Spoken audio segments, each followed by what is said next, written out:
Hello, everyone. The Committee on Workplace Safety and Respect will come to order. We do have a quorum present.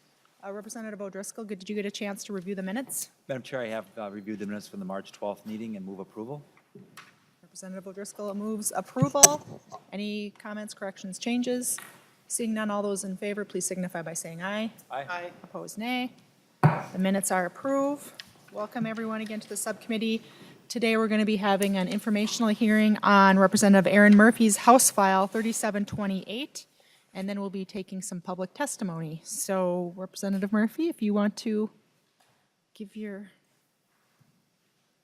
testimony.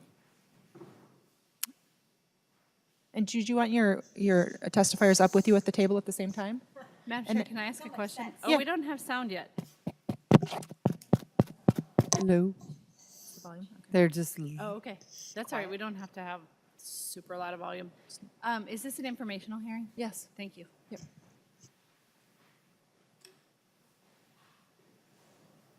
Is that better? Oh, yeah, I think you were right. So then do we need to? You're recording, this wasn't broadcast. Okay. Okay, Representative Murphy, if you just want to go, and then if you could just have your witnesses state their name for the tape too, before they start. Yes, thank you very much, Madam Chair and members of the committee. I have to say this is the first time I've been at this table to testify, and it is a lovely room, but there's a great amount of distance between us right here. I want to thank you very much for hearing, that was nice, for conducting an informational hearing about House File 3728, which has as its intention to create an external and expert body that would take up issues of harassment and assault that are a part of our legislative experience. I think it is important that we consider this issue, and I am grateful for the subcommittee's interest in this among the variety of issues that you're considering as we think about this beloved institution and how we make sure that this is a workplace and a place where Minnesotans can come and feel both safe and respected in their participation in our democracy. I want to begin by recognizing my friend Lindsay Port, who is here, and to recognize Representative Aaron McQuaid, who is not here, two women that I have been working with now for quite some time on the issue of sexual assault and sexual harassment, and they are both familiar with this proposal.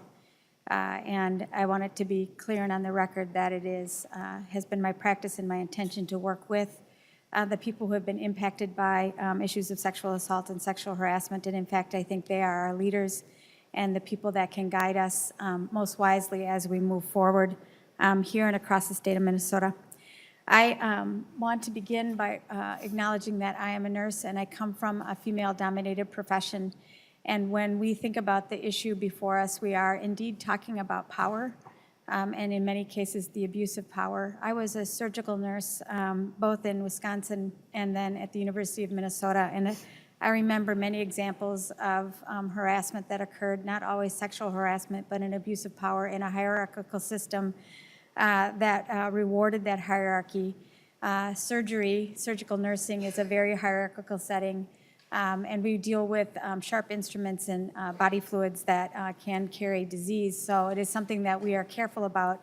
And I remember a time when we were working in a stressful situation and a surgeon was feeling frustrated by the nursing staff who were reminding him about aseptic technique.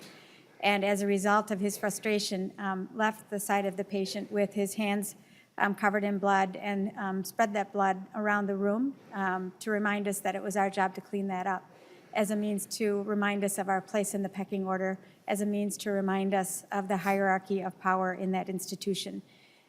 We are dealing with similar issues, and we know it now across this country in workplaces, on college campuses, and indeed in this beloved institution.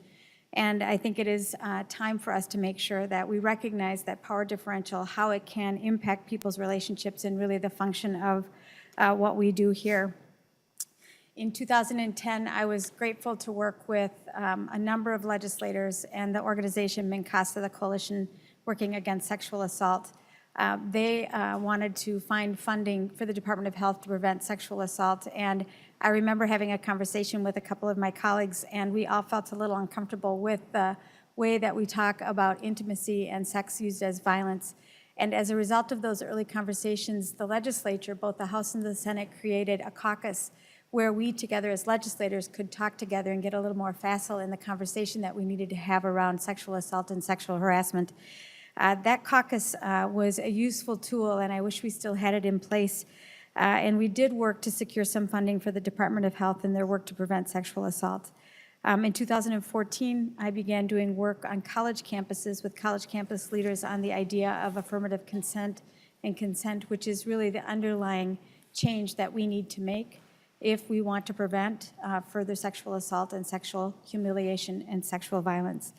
But right now, we're not talking about how we're preventing it. Right now, we're talking about how we're going to make sure our workplace is more safe and more secure, that whether we're elected officials, staff people, citizens, or lobbyists, that we have a reliable place to go if we have been the victim of assault or abuse. And that is why this piece of legislation is before you today. There are two women that live in the district I represent, Kathy Gnatek and Rebecca Larson. They did a fair amount of work in the wake of the revelations of Senator Schoen and Representative Cornish and came to me with this idea. I think it is worthy of your consideration, and I'd like to turn my testimony over to them and then to Lisa Stratton from Gender Justice, and they can explain a little bit more about why they think this is so important. And then we'll take your questions. Thank you very much. Thank you. Madam Chair, members of the subcommittee, and Representative Murphy. I'm Kathy Gnatek, and I'm here today in support of HF 3728. Our bill is a common sense solution to the fact that the system to address harassment in the House is broken. It has failed. None of the stakeholders have been provided with what they need. The people who've been harassed, whether members of the House, lobbyists, or constituents, have no clear avenue to present their concerns and demand culture change. As such, they are forced to resort to the media. Similarly, no clear path exists for members who are accused of ethical violations. As Madam Chair has indicated, they end up feeling they have been unfairly tried in the court of public opinion. This structure leads to a zero-sum game where everyone loses and sees the other as the enemy.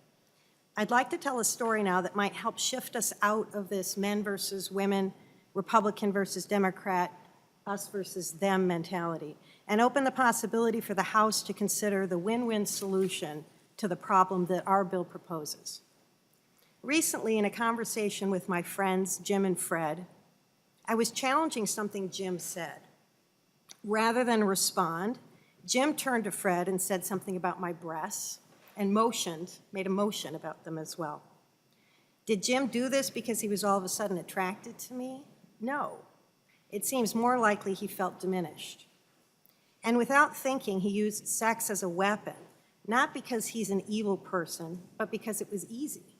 He'd learned it growing up. It was a dumb, unthinking way to knock me off my feet and regain the upper hand. And it worked. Even though I'm a trial lawyer and by training, and by all accounts a very strong woman, I felt humiliated, and I couldn't find words to respond, so I shut up. As human beings, we're all vulnerable to hurting people when we feel threatened.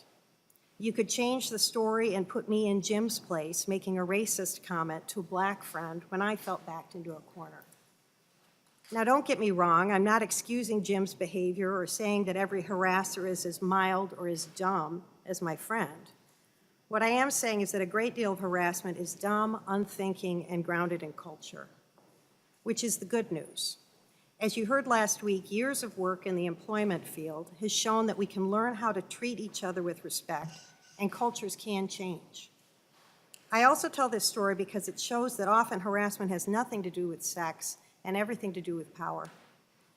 The House Ethics Committee, though well-intentioned, lacks both the independence and resources necessary to assess harassment complaints. Our bill solves this problem by proposing a nonpartisan citizens council with the expertise and objectivity to create and implement a complaint system. Since the Ethics Committee cannot delegate its powers to an outside body, the council is advisory in nature. It would provide a full and fair hearing on complaints and provide detailed reports and recommendations for action by the Ethics Committee. HF 3728 is a win-win situation for all concerned. It has the potential to provide much-needed clarity and certainty about process for all parties, which in turn lays the groundwork for a positive change in culture for the House of Representatives. Thank you. Thank you. Thank you, Madam Chair and members of the subcommittee for the opportunity to speak with you on HF 3728. And thank you, Representative Murphy, for presenting this bill. My name is Rebecca Larson. I'm from St. Paul, and I was driven to act on the issue of harassment in our society because I believe everyone deserves to work in a safe place in order to do their best work. I recently retired from a 25-year career as an IT executive in a Fortune 500 company that had common decency as a company value, a very pure and simple goal. As an employee, I was required to attest that I understood the code of ethics, to attend training on harassment, hostile work environments, and the process for addressing complaints. As a leader, I also knew what was expected of me. These activities, though mandatory, sent a clear message that harassment would not be tolerated and would be addressed with urgency and fairness. These were high-priority efforts that supported the desired corporate culture. When I saw Erin May Quaid and Lindsay Port tell their stories of sexual harassment at the legislature to the media, I asked myself, what is going on? Do you really need to put your career on the line and be a superhero to get your story heard? For the accused, where was the due process? And are there others with similar experiences, but who didn't want to take the risk of telling their stories to the media? What was their recourse? Didn't the legislature have policies and procedures like I had seen in a corporate environment? And if not, why not? So I ask, what is the desired culture at the legislature? A culture free of harassment, a culture that evens the playing field for women and people of all protected classes who want to enter politics or work in government, a culture where our elected officials and all who work with them are able to focus on the jobs they were elected and are paid to do, one of common decency. I hope for all of those things. Harassment in the legislature, when it occurs, and especially if it is not dealt with, leads to greater distrust of elected officials in the communities they represent. Pass this legislation and send a message to all Minnesota citizens, to legislative staff, to lobbyists, that harassment will not be tolerated, regardless of political party. When organizations take strong stands, supported by strong policies, processes, and consequences rooted in justice, then and only then can the culture begin to change. Thank you very much.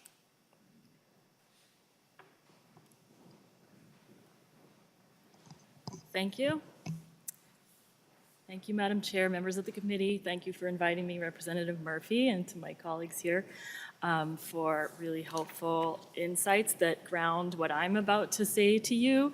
I am Lisa Stratton. I'm an attorney, and I have been a litigator for over 20 years in representing people, including in sexual harassment cases. Gender discrimination has been the focus of my career. I founded Gender Justice to create another voice for people in the state who are harassed based on gender and race, and do so through litigation and policy work before you and other policymakers, and through training. So we do provide some training for employers. And I decided in the short time that we have here today to look through some of the past reports I've had in my cases from experts who are testifying about what organizations should do and how organizations have gone wrong. And to pull out some of the most salient pieces of what the best practices are and what the social science research shows about institutions such as this one. The law has created a powerful incentive for employers to have effective preventive and corrective policies and to implement them. And these experts testify about whether that's being done effectively in a particular workplace or organization. And this is the kind of research, to tie this to the bill, that I would expect that the Citizen Council on Legislative Ethics, that House File 3728, as introduced by Representative Murphy today, would draw upon and make recommendations to this body for how to implement.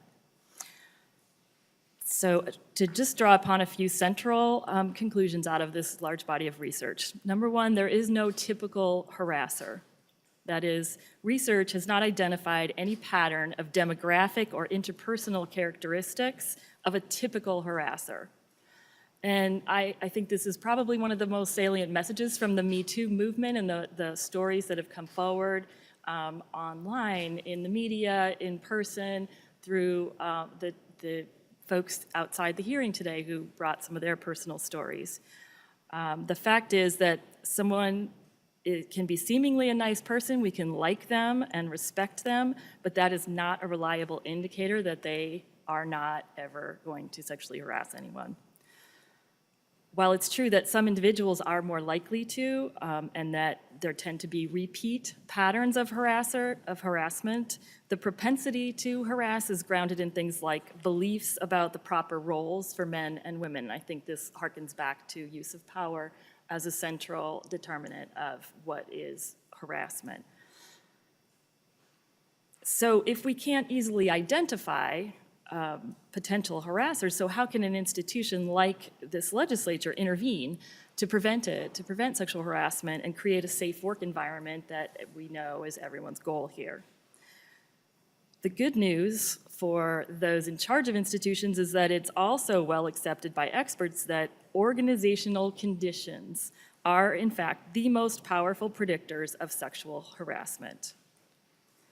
Studies have drawn common traits, indicators of organizations that typically have the greatest problems with sexual harassment.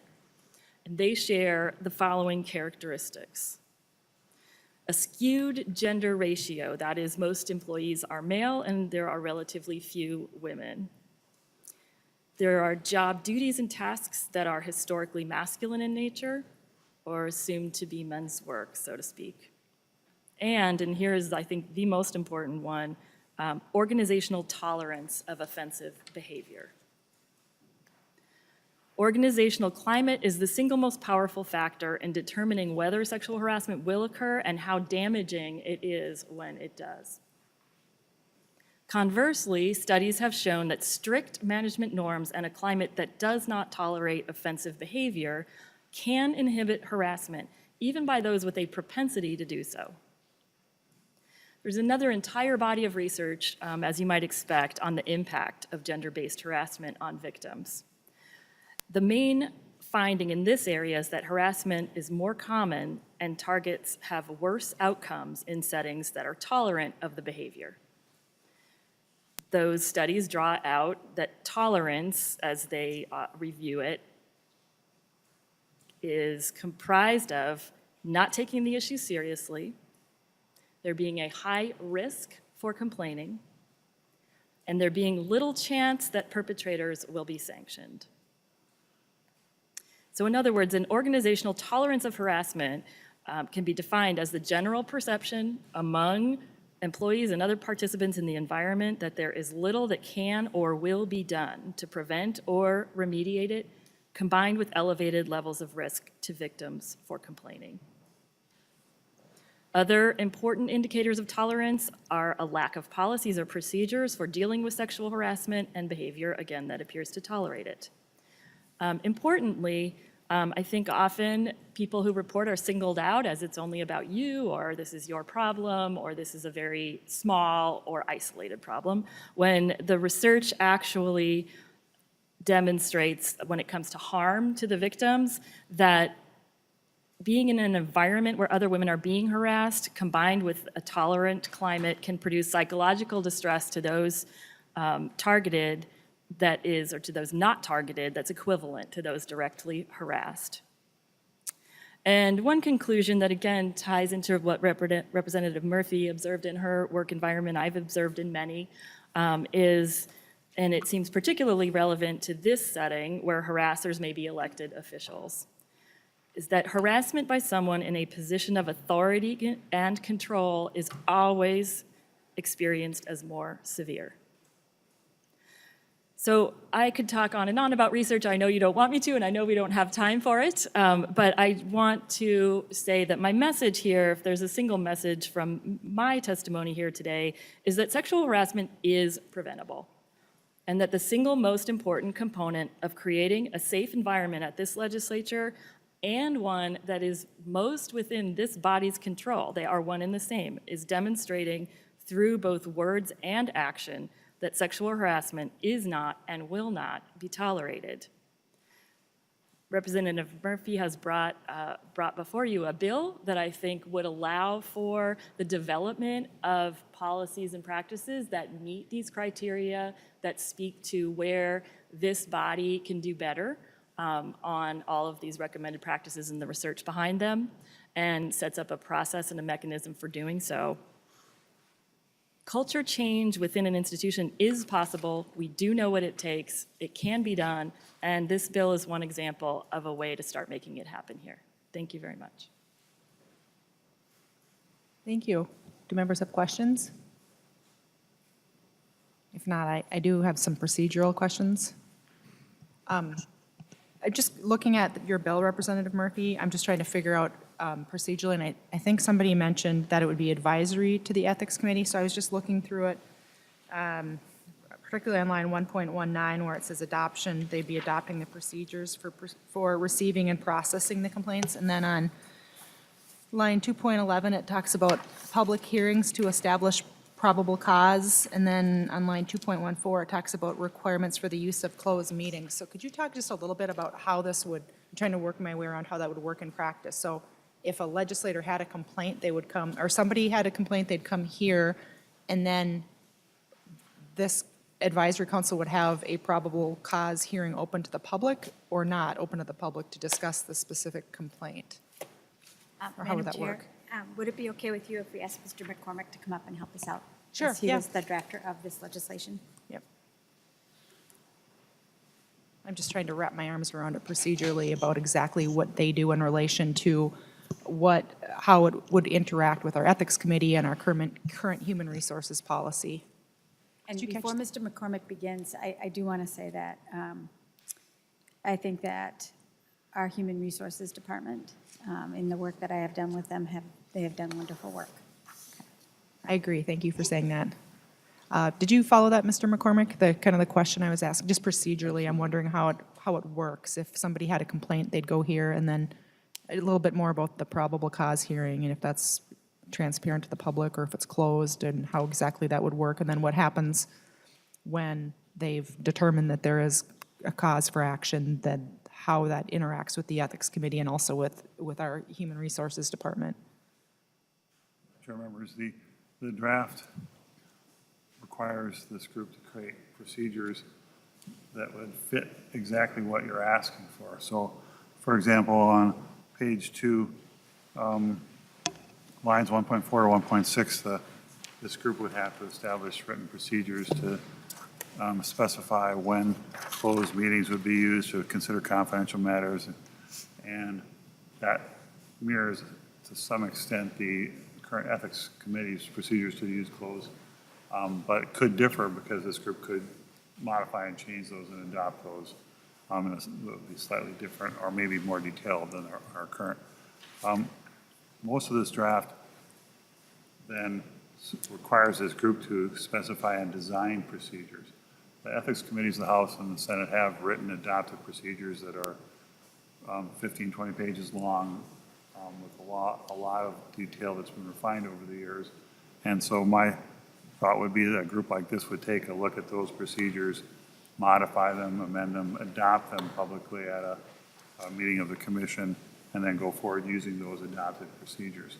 The one specific answer I can give is about probable cause or the reports. And under the authority of this group on page 2, lines 1 and 2, they have the authority to complete reports which are on any submitted complaint. and forward those to the Ethics Committee. And this is also reiterated on page 3, lines 7 through 13. They make explicit complaint reports to the Ethics Committees of the relative House or House and Senate if that complaint takes you to both bodies. And they're allowed to redact, with the advice of counsel, any details that have resulted from confidential hearings or from a confidential complaint.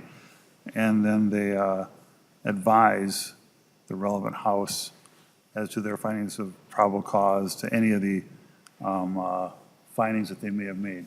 One ambiguity in this draft, as I read it, I was just writing a note to myself, is the ambiguity about whether this group is going to do a probable cause finding and report to the Ethics Committee or do a completed investigation with a recommended disciplinary action and report it to the Ethics Committee.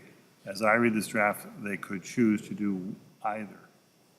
It's allowed or layered into this draft that they could, on a particular complaint, decide we have probable cause and are turning it over to the Ethics Committee of the Senate. Or they could decide we've gone past probable cause and conducted an investigation and are turning over recommended punishment.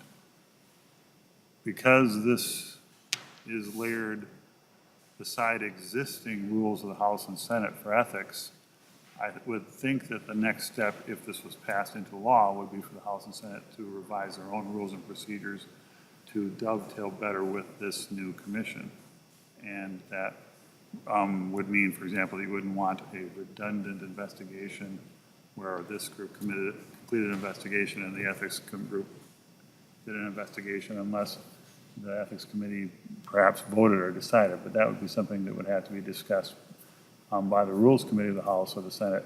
How do you want those ethics committees to dovetail with this once it's in law, if it is in law? So there are some ambiguities that need to be worked out both in legislation, I would say, and in our ethics procedures should this pass to make it work. Sure. Just some follow-up questions. I'm not sure who wants to answer, but Representative Murphy, so, I mean, obviously that we'd have to have a little bit more detail in here if we were to proceed. So what would, and this might be a question for Mr. McCormick, I'm not sure. So I guess, first of all, do you have a timeline in mind of when someone would have to respond or the Ethics Committee would have to respond? And what would happen if we weren't in session, I guess? And then also, what would be the requirement, the legal requirement of the Ethics Committee based on whatever their probable cause or whatever their investigation would reveal? So you might know part of that answer, and maybe Mr. McCormick could dovetail on whatever part you didn't have an answer for. Madam Chair and members, as I think about this, and to your first question about the timeline or timing if we weren't in session, I think we would have to answer that question as a legislative body, just as we would any other issue that would come before the Ethics Committee. And because I've never served on the Ethics Committee, I'm not sure that that body can be convened in the absence of the legislature. So I think we would have to conform this to that process. The Ethics Committee, once getting a report, would, as I understand it, in this proposal, operate in the same way that it currently does. What this proposal offers us is the creation of an external advisory but expert body to handle the question. Right now we have an HR department that can take these up and an ethics committee that can take these up, but the ethics committee is made up of us essentially.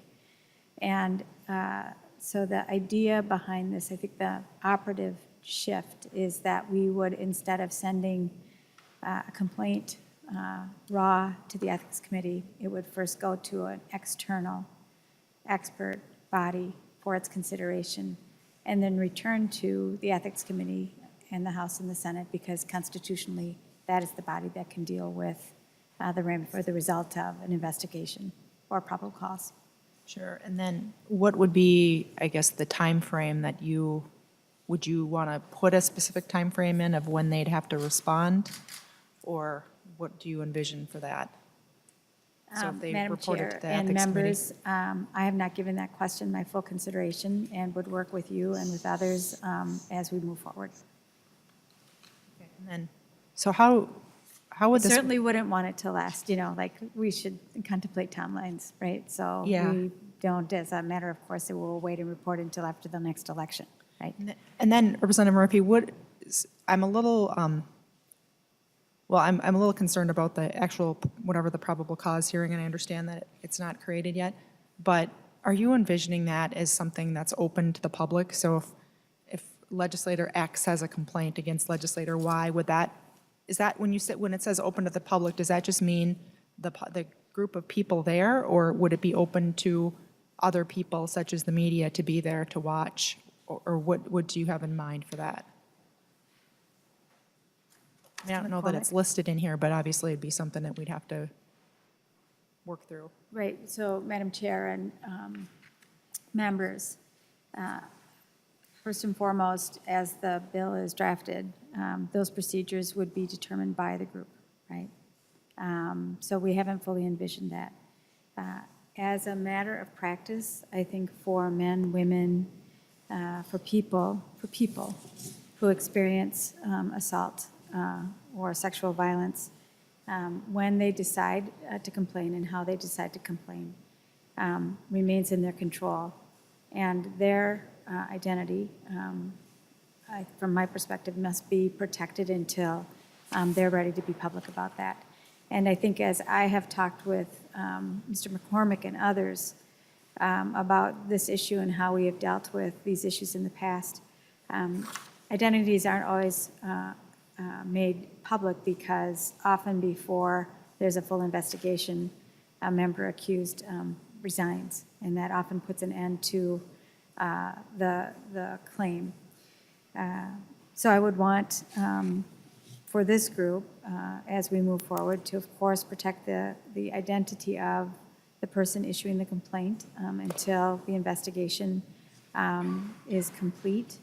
And I think that the task force that is assembled, the working group assembled, would have the responsibility of creating that process to ensure that integrity, but also to ensure the integrity of this body, that those who choose to go there, whether it is a member, a staff person, a citizen, or a lobbyist, that they have confidence that the claim that they bring forward will be dealt with, and dealt with in a uniform way by experts who bring that expertise to the question in a way that they will have confidence in actually moving forward. Because if we want to change culture, one way to change the culture here is to make sure that people know that a claim will be dealt with.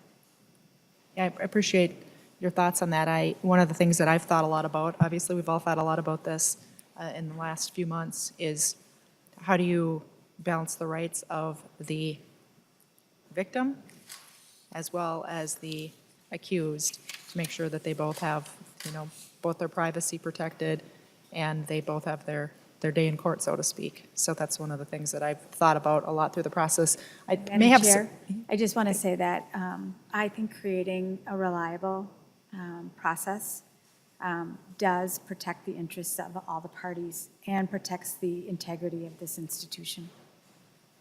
I may have a couple more questions, but I see other members have some questions now. So Representative Portman? Thank you, Madam Chair. I just want to say I think this is the best proposal that's come before the committee, even including considering Including mine. yours. Because I think that what this does is it puts, the concepts of the task force into place. But further, it also creates a mechanism. And what I've been struggling with is to figure out what is the appropriate entity to receive complaints about legislators. And I really appreciate what you have on page 1, or what Pat McCormick has on page 1, line 1.14, that the council may not respond to complaints for which an existing statutory entity is explicitly responsible. And then I think we'd have to probably take out legislative employees below, because they have a form of recourse through the Human Resources Department. But I think what this does is it fills in the gap for people for whom there is currently no proper place to lodge a complaint other than the media. So I wanted to compliment the folks who put this together and have brought it forward. I think it is the best, most workable thing we've seen. And in terms of cost and bureaucracy, it's also, I think, reasonable in size and manageable to administer through the LCC. So I think it really merits further consideration by the House and the Senate. I did have, Representative Portman that did make me think of a question about who exactly can bring a complaint here. So would a lobbyist or a member of the media, and also I think, just reading on line 1.10 and 1.11, it says, a reporting system by which the Minnesota public may initiate complaints against members of the legislature. So could a member of the legislature come forward to bring a complaint against, say, a lobbyist, or would that not be part of it? Have you thought about that? Or would that be allowed under this language? Mr. McCormick, do you have advice on that? Madam Chair, members, this is confined to complaints against members of the legislature. Did you have a question? Representative O'Driscoll? Madam Chair, just kind of going a little slightly different direction. I know that time is of a premium because you wanted to kind of wrap this part up, but it occurred to me as I was reading the bill that subdivision 5 membership, and I would like to ask Representative Murphy if she's contemplated these ideas. It says in the very first part of that no current or prior member of the legislature is eligible to serve. I'll try to make this in kind of a big question so that you kind of see the direction I'm going, maybe just respond to it in totality. Does that mean that somebody who is a lobbyist, does that mean somebody who was maybe a member of the media, has been suggested, might have a complaint, or a prior staff member could be involved in this? Because I also see that you have in here, it says they have to have personnel law, human resources background, harassment policy, or legislative ethics. Second part of that is, who's going to determine, is it the appointor that's going to determine the level that they see fit for that office, or is there a criteria that you're going to be establishing that needs to be met in order for the appointor to in essence, select an appointee? Representative Murphy? Madam Chair and Representative O'Driscoll, as we worked on this piece of legislation, this was one of the places where we, I think, would want more advice and more thought. Obviously, from my perspective, it is important that we take advantage of the expertise that exists among us to be able to adjudicate these claims. And it is an area of specialty, and we hear it in the testifiers that are here today. I do think that the appointors would have the responsibility at this point to choose people with that expertise.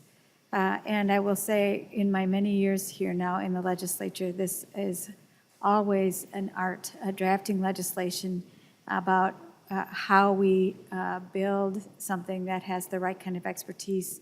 There is the drafting part with the intention, and then the appointing part that follows. And we hope always that that works, and I would hope that it does. But if we need in the drafting to be more specific to get the right result, then I would want to work with the legislature if we move beyond an informational hearing on this proposal to make that work. My intention, our intention, is to assemble a group that brings expertise to this question and brings confidence to the process to improve where we stand right now on this issue.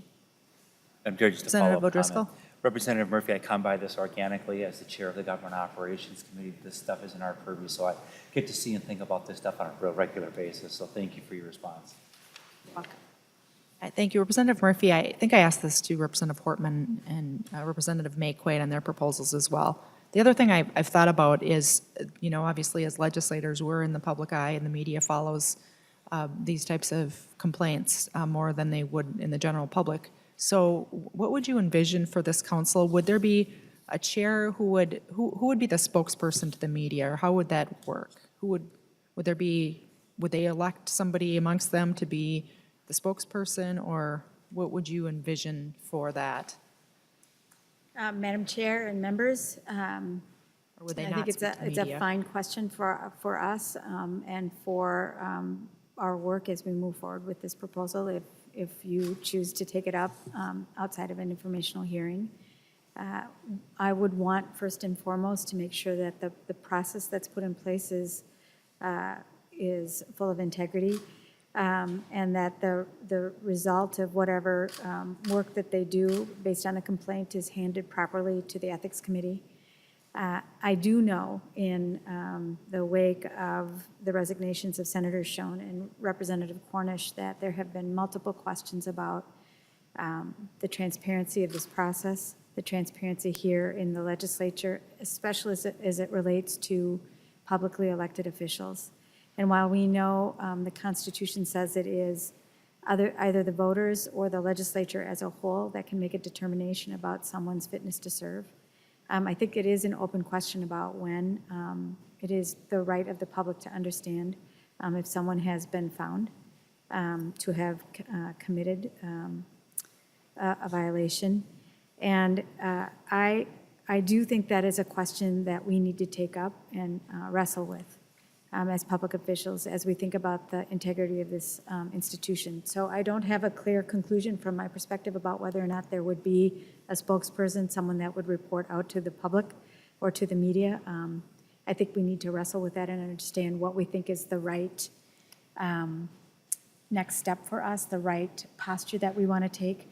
But I am moved by the questions that I've heard from the people who live in the district I represent, from the people who have been talking about this issue, that the lack of transparency around this question is creating, I think, a cloak of doubt around our ability to handle these effectively. And that's no good for this institution. And it is one, as I have said, one that I love and I know that we all do. And it is here where we do the work of the people. And that's why I think it's important that this legislature take action on Representative Portman's proposal, Representative McQuaid's proposal, or this proposal, or some combination thereof, to make sure that we're conveying to the people of Minnesota that we're taking this seriously and that we're moving on it. Hopefully, we'll come up with some good policy ideas. We have heard several proposals, so this is helpful to get ideas from members. I think I do have one more follow-up question maybe for you, Mr. McCormick. And I don't recall NCSL talking about this, but are any other legislators or any other legislatures doing a similar model like this that you know of or have proposals forward? No. Right now, this would be cutting edge. We have a number of legislatures who have talked about, considered in the recent couple months, whether they should have outside groups, and there aren't any that we're aware of. Okay, thank you. Are any other member questions? And if not, I'd like to leave this open to the public, if there are members of the public that would like to testify. We did want to make, thank you all for coming forward. Thank you. Appreciate it. Is there anyone that would like to testify on this or just kind of in general? Because this is one of the few evening hearings. I'm not sure if we'll have time for another one or not, but I would like to make that available if anybody would like to testify. Did we get anyone else? Okay. Well, I'm not seeing anyone else. Is there anything else from any other members that they need to bring up tonight? All right, that's all we had for tonight then, and our next meeting is next Monday, March 26th at 9 a.m. So we'll be back on our Monday morning schedule I know you all love so much. So with that, any other questions? All right, meeting's adjourned.